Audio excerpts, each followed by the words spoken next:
Hello students, कैसे हैं आप लोग।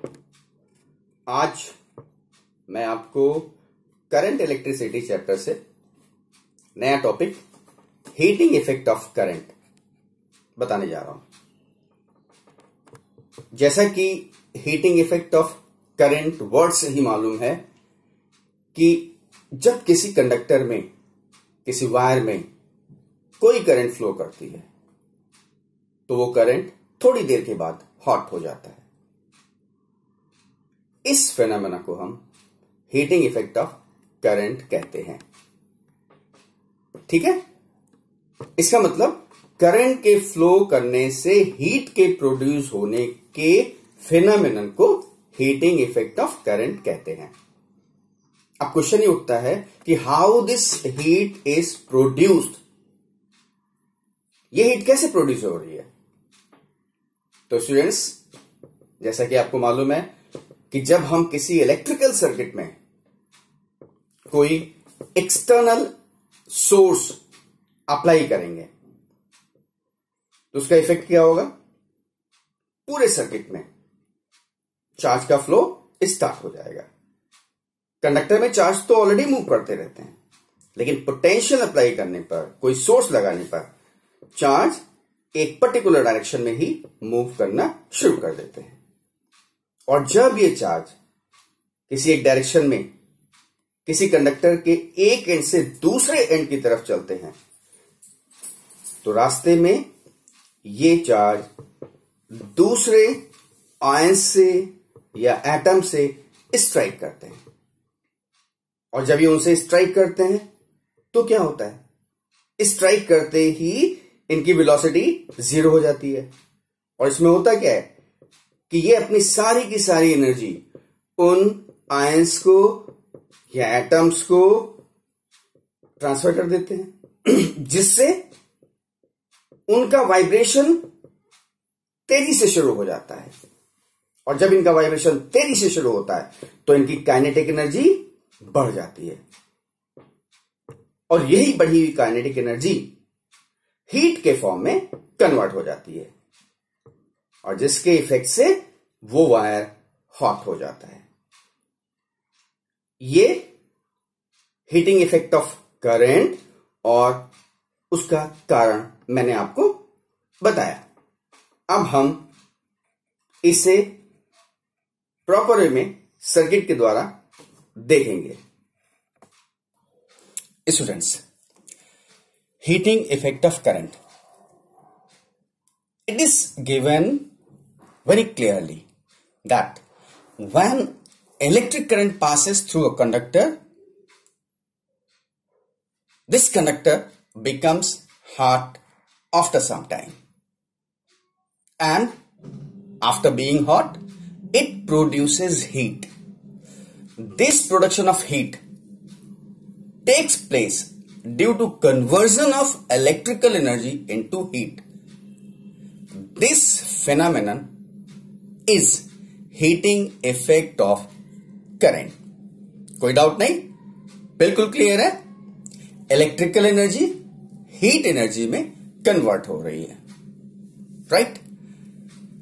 हीटिंग इफेक्ट ऑफ करंट, इसको साइंटिस्ट डॉक्टर जूल ने अपने एक्सपेरिमेंट से परफॉर्म किया था, स्टडी किया था। और इस एक्सपेरिमेंट्स के बेसिस पर, अपने एक्सपेरिमेंट्स के बेसिस पर उन्होंने बताया कि heat produced in this process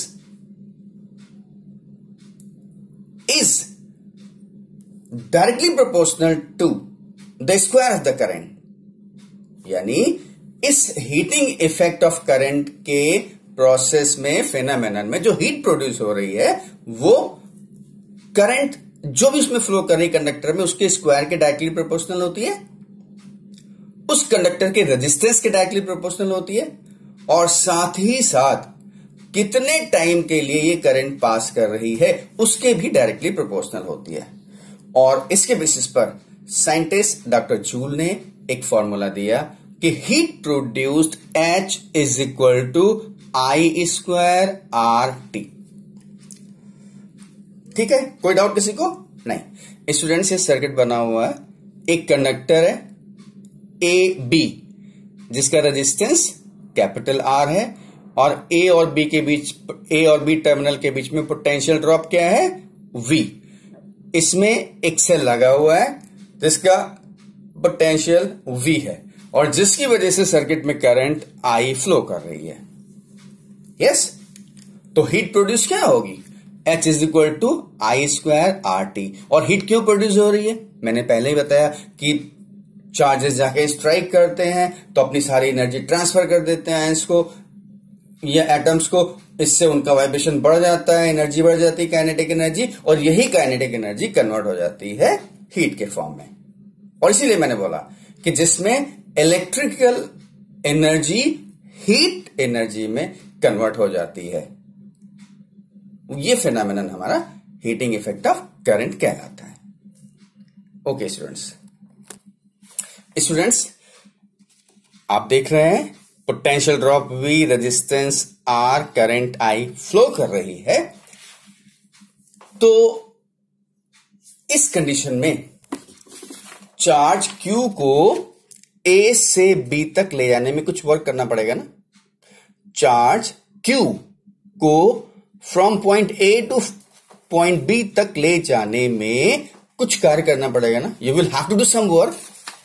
और हम वही बात करने जा रहे हैं कि work done, total work done in moving a charge Q from point A to B।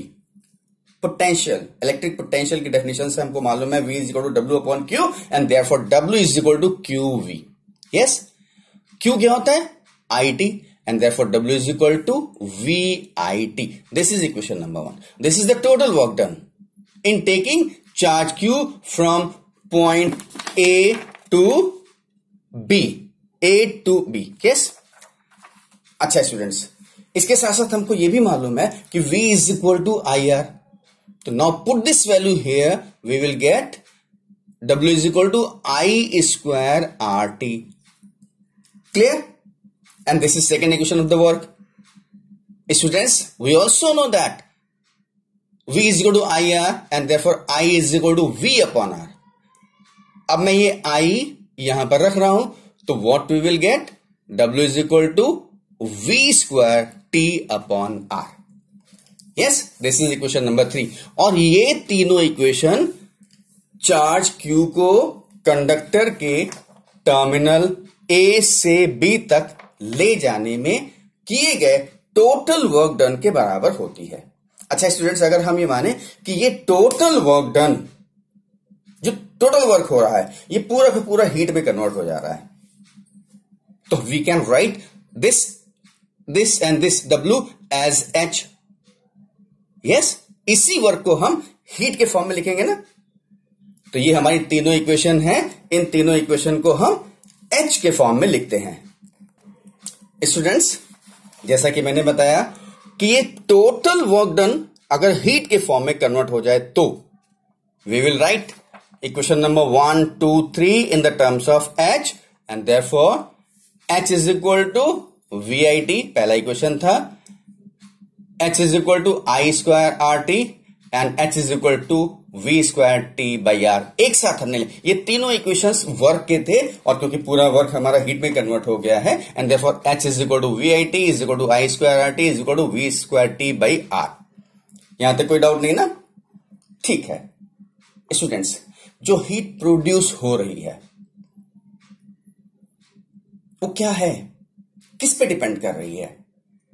ये रिलेशंस बता रहे हैं कि हीट प्रोड्यूस VIT-R इन सब पे डिपेंड कर रही है। लेकिन कैसे डिपेंड कर रही है, किस तरीके से? तो जैसे हम फर्स्ट इक्वेशन देखते हैं, H is equal to I square RT, यानी H is directly proportional to I square. कब? For given resistance R। जैसा हमने पहला लिखा हुआ है कि heat is directly proportional to square of the current I square for given resistance. Yes, यानी करंट के स्क्वायर पे डिपेंड करेगी। दूसरा, डायरेक्टली प्रोपोर्शनल टू R, यानी H is proportional to R for given current. Current दिया गया है, then H will be directly proportional to R। इससे दोनों चीजें, दोनों टर्म्स हमने इस फंक्शन से फाइंड किए, राइट? अब मैं जैसे मैंने लिखा है H प्रोपोर्शनल R, अब मैं कह दूं H proportional 1/R, H proportional 1/R, तब क्या होगा? तब तो करंट से मतलब नहीं है ना, किससे मतलब है? V से। इसका मतलब थर्ड टर्म आता है कि H is inversely proportional to R for given V। मेरे कहने का मतलब यह है कि कब हम इस फॉर्मूले को यूज करेंगे और कब इस फॉर्मूले को यूज करेंगे, यह डिपेंड करेगा इन कंडीशंस के ऊपर। ठीक है, जब I और R दिया हुआ है उस समय हम इसको यूज करेंगे, जब V और R दिया हुआ है उस समय हम इसको यूज करेंगे, और VI दिया हुआ है तो हम इसे यूज करेंगे। यानी H proportional I square for given R, number 2 H proportional R for given I, and H proportional 1/R for given V, and last सब में H proportional time, H proportional T। Clear? कोई doubt किसी को? नहीं। Okay students. अच्छा students, अब हम discuss करने जा रहे हैं इलेक्ट्रिक पावर। इलेक्ट्रिक पावर है क्या? कोई भी इलेक्ट्रिक सर्किट है, इलेक्ट्रिकल सर्किट है, उसमें कितनी इलेक्ट्रिकल एनर्जी किस रेट से कंज्यूम हो रही है, किसी इलेक्ट्रिकल सर्किट में कितनी इलेक्ट्रिकल एनर्जी किस रेट से कंज्यूम हो रही है, that is the power. Yes, the rate at which electrical energy is consumed in an electrical circuit is power. Yes? अच्छा स्टूडेंट्स, हम लोग अभी वर्क निकाल चुके हैं थोड़ी देर पहले। वर्क का पहला इक्वेशन था W is equal to VIT। Yes, तो पावर क्या होगा? P is equal to W upon T। W क्या है? एनर्जी है ना, वर्क डन ही तो एनर्जी के फॉर्म में स्टोर होता है। जो भी वर्क हो रहा है वो ट्रांसफर हो रहा है एनर्जी के फॉर्म में। यस, तो P is equal to W/T, store हो रहा है या कंज्यूम हो रहा है, जो भी आप कहिए, तो P is equal to W/T, and W क्या है? VIT, या W क्या है? I²RT, या W क्या था? V²T/R। तो जब हम पावर निकालेंगे तो P is equal to W/T होता है ना, तो इन तीनों को T से डिवाइड करते जाएंगे, तो what the relation we will get? इससे मिलेगा P is equal to VI, इससे मिलेगा P is equal to I²R, और इससे मिलेगा P is equal to V²/R। किसी को कोई डाउट नहीं? जो हमने वर्क डन के रिलेशंस निकाले थे, 3 रिलेशन थे जिनको हमने हीट के फॉर्म में लिखा था। क्यों? क्योंकि टोटल वर्क हीट में कन्वर्ट हो रहा है और ये यहां पर दिया हुआ है।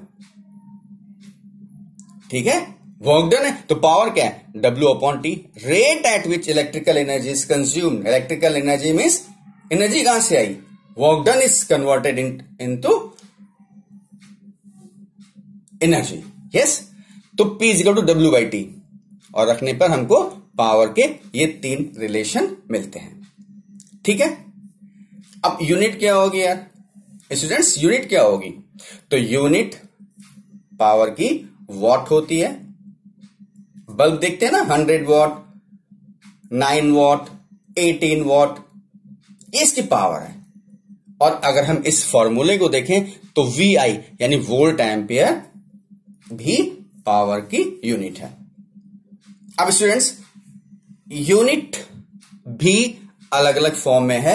जैसे हम इसी पावर की यूनिट को मैंने लिखा है 1 किलोवाट, किलो मीन्स 1000, तो 1 किलोवाट को आप लिख सकते हैं 1000 वॉट। 1 मेगावाट, मेगा का मतलब 10⁶, तो इसका मतलब 1 megawatt is equal to 10⁶ watt. और एक और यूनिट पावर का है हॉर्स पावर। आपको मालूम है ना हॉर्स पावर, तो what is the horse power?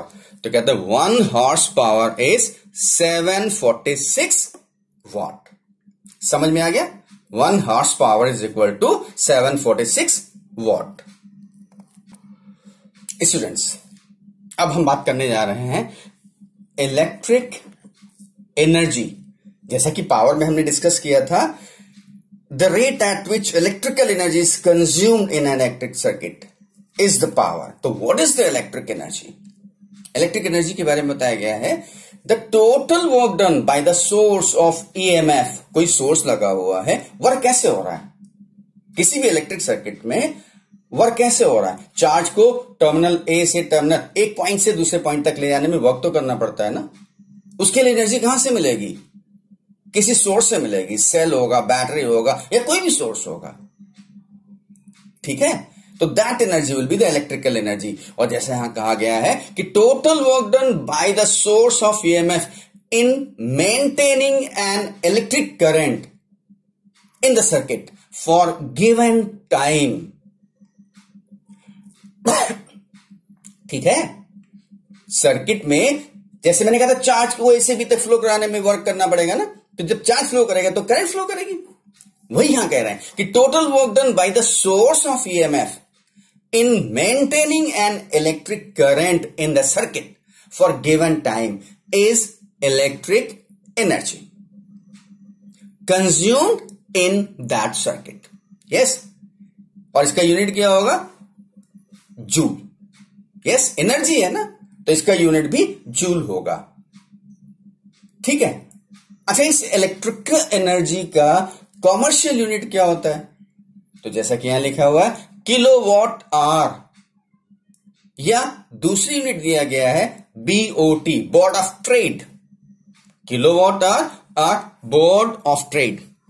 तो किलोवाट आवर क्या है, किलोवाट आवर क्या है, कहते हैं 1 किलोवाट का कोई अप्लायंस है, 1 किलोवाट का कोई अप्लायंस है, वो 1 आवर में, 1 किलोवाट का कोई भी अप्लायंस 1 आवर में जितनी इलेक्ट्रिकल एनर्जी कंज्यूम करेगा दैट इज 1 किलोवाट आवर। बात समझ में है। जैसे मार्केट में आप कोई इमर्शन रॉड लेने जाइए या प्रेस लेने गए, आयरन, इलेक्ट्रिक आयरन, तो उस पर लिखा होता है कि 1 किलोवाट। इसका मतलब क्या हुआ कि ये अप्लायंस आपका कितने का है, कितनी पावर का है, 1 किलोवाट का। इसकी पावर क्लियर हो गई 1 किलोवाट। और अगर हम इस अप्लायंस यानी इलेक्ट्रिक प्रेस को 1 आवर तक लगातार यूज करें तो ये कितनी एनर्जी कंज्यूम करेगा, 1 किलोवाट आवर। और इसीलिए 1 kilowatt hour is electric energy consumed by appliance of 1 kilowatt in 1 hour। समझ में आ गया, ठीक है। घर में आपकी बहुत से अप्लायंसेस लगे होंगे, फ्रिज है, बल्ब है, फैन है, एसी है, सब कितने वॉट के हैं, कितनी पावर है और कितनी देर वर्क करते हैं, आप निकाल सकते हैं। आपका जो मीटर लगा हुआ है इलेक्ट्रिक वाला, जिससे आपका कितना यूनिट खर्च हो रहा है, अगर पता करना चाहते हैं तो मीटर आपका सही है कि नहीं सही है चेक करना है, तो कोई 1 किलोवाट वाला अप्लायंस स्टार्ट करिए, टाइम नोट करिए, मीटर की रीडिंग देखिए और 1 घंटे बाद उसको ऑफ करके फिर रीडिंग देखिए। अगर 1 यूनिट चल गया आपका तो इसका मतलब अप्लायंस बिल्कुल सही है, और अगर 1 से ज्यादा चल रहा है तो इसका मतलब मीटर आपका तेज चल रहा है, ठीक है। तो that you can check with help of this electric energy. और इसको कैलकुलेशन कैसे करेंगे, 1 किलोवाट। यस, अब इसको अगर हम जूल में कन्वर्ट करना चाहें तो यहां सीधे दिया हुआ 1 किलोवाट आवर का मतलब 1 किलोवाट इंटू 1 आवर। 1 किलो का मतलब 1000 वॉट एंड 1 आवर का मतलब 3600 second, and that is 1 kilowatt hour is equal to 3.6 into 10⁶ joule. 1 kilowatt hour is equal to 3.6 into 10⁶ joule.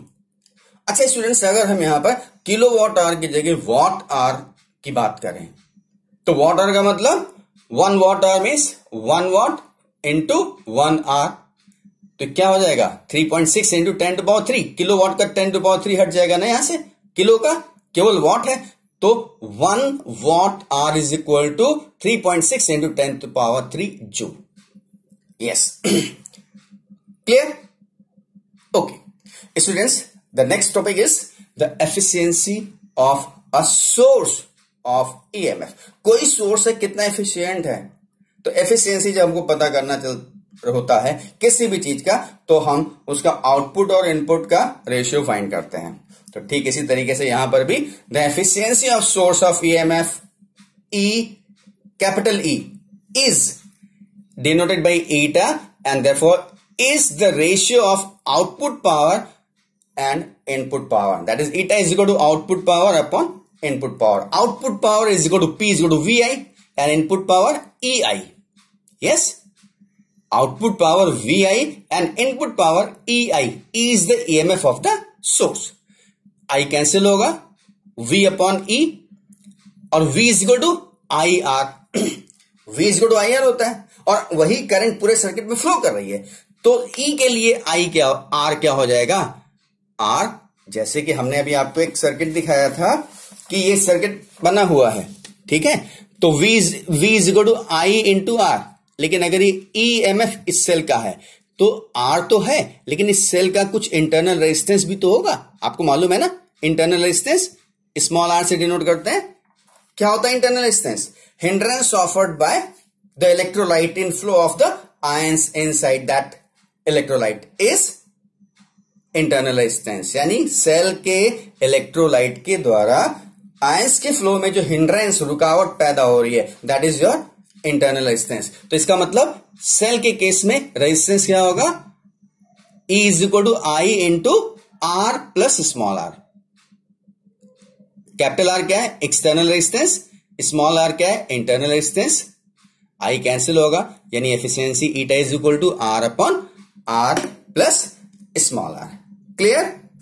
Okay students, अब मैं डिस्कस करने जा रहा हूं power consumption in combination of appliances.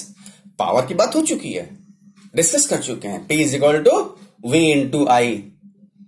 3 फॉर्मूले हमने बताया आपको, वर्क के, पावर के, एनर्जी के, हीट के, सब ना, राइट। लेकिन अगर ये अप्लायंसेस हमारे कॉम्बिनेशन में कनेक्टेड हैं, जैसे कि पहले हमारा सीरीज कॉम्बिनेशन की बात आ रही है, मान लीजिए 3 बल्ब 1 2 3 जिनकी पावर्स P1 P2 P3 हैं और इन्हें मैन्युफैक्चर किया गया है सेम वोल्टेज पर ऑपरेट करने के लिए। यस, डिफरेंट अप्लायंसेस हैं। 3 बल्ब्स ले लिया मैंने जिनकी पावर्स P1 P2 P3 हैं, लेकिन तीनों इस तरीके से मैन्युफैक्चर किए गए हैं कि वो सेम वोल्टेज पे काम करेंगे। तो इनके रेजिस्टेंस क्या होंगे? आपने फॉर्मूला पढ़ा हुआ है, P is equal to V square by R। P is equal to V square by R। तो R क्या हो जाएगा? R is equal to V square by P। इसका रेजिस्टेंस क्या होगा? P is equal to V square by R। तो R is equal to V square by P। तो ऐसे ही फर्स्ट का रेजिस्टेंस अगर R1 है, दूसरे का R2, इसका R3, तो R1 is equal to V square by P1, R2 is equal to V square by P2 and R3 is equal to V square by P3। तीनों के रेजिस्टेंस मिल गए। अब तीनों अगर रेजिस्टेंस R1 R2 R3 हैं इनके, तो सीरीज कॉम्बिनेशन में R is equal to R1 plus R2 plus R3 होता है, मालूम है ना? यस। अब R1 क्या है? ये। R2 क्या है? ये। R3 क्या है? ये। तो यहां पर रख दिया जाए R1 R2 R3 की जगह ये वैल्यूज पुट कर दें और दूसरी चीज अगर इसकी इक्विवेलेंट पावर P मान ली जाए तो इक्विवेलेंट R क्या हो जाएगा? R is equal to V square by P। जैसे यहां V square by P1 P2 P3 है ना, तो यहां पर क्या हो जाएगा? कॉम्बिनेशन का V square by P and therefore इसमें R की सारी वैल्यूज रख दें तो V square by P is equal to V square by P1 plus V square by P2 plus V square by P3। V common ले लो, cancel हो जाएगा। 1 by P is equal to 1 by P1 plus 1 by P2 plus 1 by P3। इसका मतलब series combination में power equivalent यानी 1 by P equivalent power नहीं है, ये उसका 1 रेसिप्रोकल है। Reciprocal of equivalent power is the sum of reciprocal of power of each appliance, यानी 1 by P is equal to 1 by P1 plus 1 by P2 plus 1 by P3। Clear? अच्छा students, जैसे मान लीजिए ये 3 बल्ब्स लगे हुए हैं जिनकी पावर सबकी अलग अलग है। अब मान लीजिए कि सबकी पावर सेम है। If the power of all 3 bulbs is same P P P और कितने बल्ब्स हैं? N बल्ब्स हैं, तो इनका इफेक्टिव पावर क्या होगा? तो effective power P effective is equal to P by N, यानी power divided by number of appliances, यानी effective power is equal to P by N। ठीक है, अब स्टूडेंट्स एक बात देखिए, जैसे हमने यहां पे बताया R is equal to V square by P, और V सबके कांस्टेंट हैं, यानी R प्रोपोर्शनल 1 बाई P, जैसे यहां दिया हुआ R प्रोपोर्शनल 1 बाई P। अच्छा, अब ये 3 बल्ब्स अगर अलग अलग पावर के से कनेक्टेड हैं तो रेजिस्टेंस किसका ज्यादा होगा? ये फॉर्मूला क्या बताता है? जिसकी पावर मिनिमम होगी उसका रेजिस्टेंस ज्यादा होगा ना। जिस बल्ब की पावर मिनिमम होगी पावर, उसका रेजिस्टेंस ज्यादा होगा, और जिसका रेजिस्टेंस ज्यादा होगा तो करंट तो सब में सेम जाएगी ना, सीरीज में कनेक्टेड है, सब में करंट सेम जाएगी, तो जिसका रेजिस्टेंस हाईएस्ट होगा वो ज्यादा ब्राइटनेस शो करेगा, ज्यादा ग्लो करेगा। यस, तो अगर सीरीज में बल्ब्स लगे हुए हैं अलग अलग पावर के, तो कौन सा बल्ब ज्यादा पावर ब्राइट शो करेगा, ग्लो करेगा? तो सिंपल सा है कि जिसकी पावर लोएस्ट होगी वो ज्यादा ब्राइटनेस के साथ ग्लो करेगा। क्यों? क्योंकि R is proportional to 1 by P, जिसकी पावर सबसे कम है उसका रेजिस्टेंस ज्यादा है, और जिसका रेजिस्टेंस ज्यादा होगा वो हीट ज्यादा प्रोड्यूस करेगा। यस, ठीक है ना, राइट, यानी वो सबसे ज्यादा ग्लो करेगा। और इसीलिए यहां पर दिया गया है the bulb of the lowest power will glow with maximum brightness in the condition when they are connected in series. Yes? Okay. Students, अब हम ये ऐसा मान रहे हैं कि ये सारे अप्लायंसेस सीरीज की बजाय पैरेलल में कनेक्टेड हैं। पहले हमारे सीरीज में कनेक्ट थे बल्ब्स 3, अब ये तीनों बल्ब हमारे पैरेलल में कनेक्ट है। इनकी पावर क्या है? P1, P2, P3, और सब सेम वोल्टेज पर ऑपरेट होने के लिए मैन्युफैक्चर किए गए हैं। यस, तो स्टूडेंट्स आपने अभी देखा था ना कि R, पिछले वाले केस में क्या था कि R is equal to V square by P1, यहां पे भी रेजिस्टेंस तो वही होगा ना, तो R1 is equal to V square by P1 first bulb के लिए, R2 is equal to V square by P2 second bulb के लिए, and R3 is equal to V square by P3 third bulb के लिए। Parallel combination resistance का क्या होता है? अगर इन तीनों के रेजिस्टेंस R1, R2, R3 हैं तो पैरेलल कॉम्बिनेशन रेजिस्टेंस का क्या होता है? 1 by R is equal to 1 by R1 plus 1 by R2 plus 1 by R3। Yes, both side इसको अगर हम V स्क्वायर से मल्टीप्लाई कर दें तो क्या मिलेगा? V square by R is equal to V square by R1 plus V square by R2 plus V square by R3, जो कि यहां पर दिया गया है। यस, अभी आपने देखा है R1 is equal to V square by P1, तो P1 क्या हो जाएगा? V square by R1। P1 is equal to V square by R1, और ये क्या है? V स्क्वायर बाई R1 यानी P1, ये V स्क्वायर बाई R2 यानी P2, ये V स्क्वायर बाई R3 यानी P3, और ये equivalent V square by R यानी P। एंड देयरफॉर अगर आपके 3 बल्ब्स पैरेलल में कनेक्टेड हैं तो इनका इक्विवेलेंट पावर क्या होगा? P is equal to P1 plus P2 plus P3 अगर पैरेलल में कनेक्टेड है। यस, बात समझ में आ गया? अच्छा, पिछले केस की तरीके से जब सीरीज में n bulbs of equal power के कनेक्ट थे तो वहां इफेक्टिव पावर क्या थी? P बाई N, और यहां पर अगर n bulbs equal power P के कनेक्ट हैं पैरेलल में तो उनका इफेक्टिव पावर क्या होगा? P effective is equal to N into P। वहां पर P को N से डिवाइड किया गया था सीरीज में, लेकिन पैरेलल में N इंटू P हो जाएगा। यस, अच्छा, जिसका पावर ज्यादा है उसका रेजिस्टेंस क्या होगा? कम होगा ना। अब पैरेलल कॉम्बिनेशन है, ठीक है ना। पहले सीरीज में हम लोगों ने जिसकी पावर कम थी उसका रेजिस्टेंस सेम था, सॉरी, जिसकी पावर कम थी उसका रेजिस्टेंस ज्यादा था, सीरीज कॉम्बिनेशन। और रेजिस्टेंस ज्यादा होने से इफेक्ट क्या पड़ा था कि तीनों में करंट सेम जा रही थी। यहां सीरीज कॉम्बिनेशन में तीनों में सेम करंट फ्लो कर रही थी, इसलिए रेजिस्टेंस ज्यादा होगा जिसका, वो ज्यादा ग्लो करेगा, यानी जिसकी पावर कम होगी वो ज्यादा ब्राइटनेस के साथ ग्लो करेगा। लेकिन यहां क्या हो रहा है? ये तीनों पैरेलल में लगे हुए हैं ना, तो करंट जो I एम्पियर की होगी वो सब में अलग अलग जाएगी ना, यहां सेम करंट सब में नहीं जा रही है, ठीक है। और ये बताता है कि जिसकी पावर सबसे ज्यादा है उसका रेजिस्टेंस सबसे कम होगा, ठीक है, तो जिसका रेजिस्टेंस सबसे कम होगा पैरेलल में, वो ज्यादा ब्राइटनेस के साथ ग्लो करेगा। यही हमारा सीरीज और पैरेलल कॉम्बिनेशन का पावर का कॉन्सेप्ट है कि सीरीज में कम पावर वाला बल्ब ज्यादा ब्राइटनेस के साथ ग्लो करता है, जबकि पैरेलल में ज्यादा पावर का बल्ब ज्यादा ब्राइटनेस के साथ ग्लो करता है। और जैसे यहां पे दिया हुआ है कि resistance of the highest power bulb is minimum and it will glow with the maximum brightness, क्योंकि इसकी पावर ज्यादा है।